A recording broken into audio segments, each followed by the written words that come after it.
Hi guys, so today in this video I'm going to be ranking different programming languages in different tiers. So I've seen this sort of thing on many other channels, so I thought I should try it as well. So let's start. So firstly, TypeScript. TypeScript has a decent speed. It's not that good. It's not that bad as well.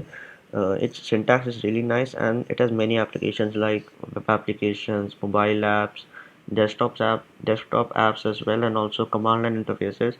And it has a large ecosystem of modules by Node.js and by NPM and also Yarn. So I think they should go in the S tier. Next we have Python. Python's speed is a little slow when you're working on large code bases or projects. Its syntax is really nice and elegant, and it has a very nice ecosystem of libraries. So I think this should go in the S tier as well. Next we have Elixir. So Elixir is a functional programming language which is built on top of Erlang programming language, which was released in the 1980s for telecommunications. But this Elixir programming language is a new programming language and has very high speed, and it is aimed for concurrency. But its syntax is very difficult to get used to, so I would say it goes in the B tier. Next we have C, Java. So Java is an old programming language. It had relevance in the day, back in the day, but it does not have that much relevance today because it was used to make many famous web applications.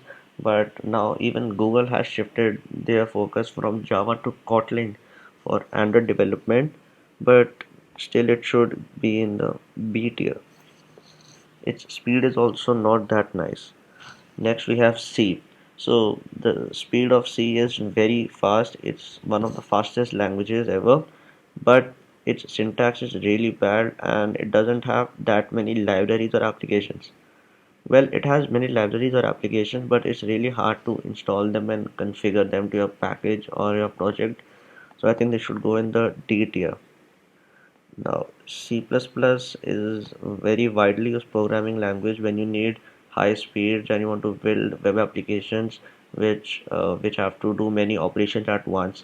And it is also used in making engines or robotics. And it has a syntax which is more modern, and it also has object-oriented programming in it. So I think they should go in the A tier. Okay, next we have Rust. So what Rust is? Rust is a superset of C++ wherein it has the best memory management and safety, so you never get segmentation faults, and it has an even modern syntax like JavaScript or Python, so that it makes programming, low-level programming and system programming very easier.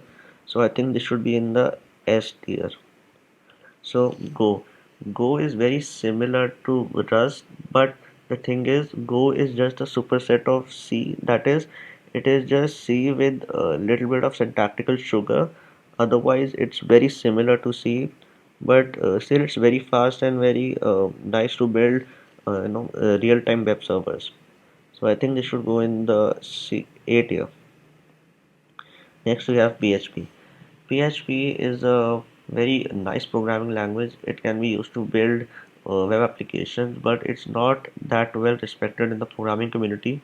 But still, it's very widely used, and many famous websites are still running on it. Like Facebook was built in PHP. So I think this should go in the C tier.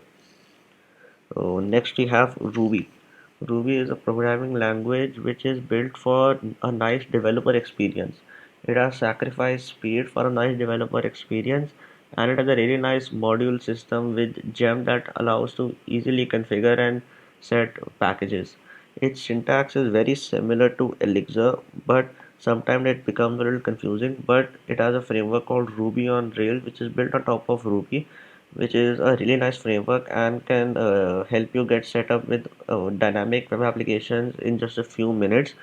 So I think this should go in the A tier.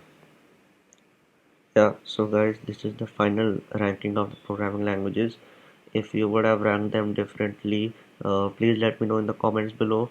And as always, please like, share, and subscribe to my channel for more content like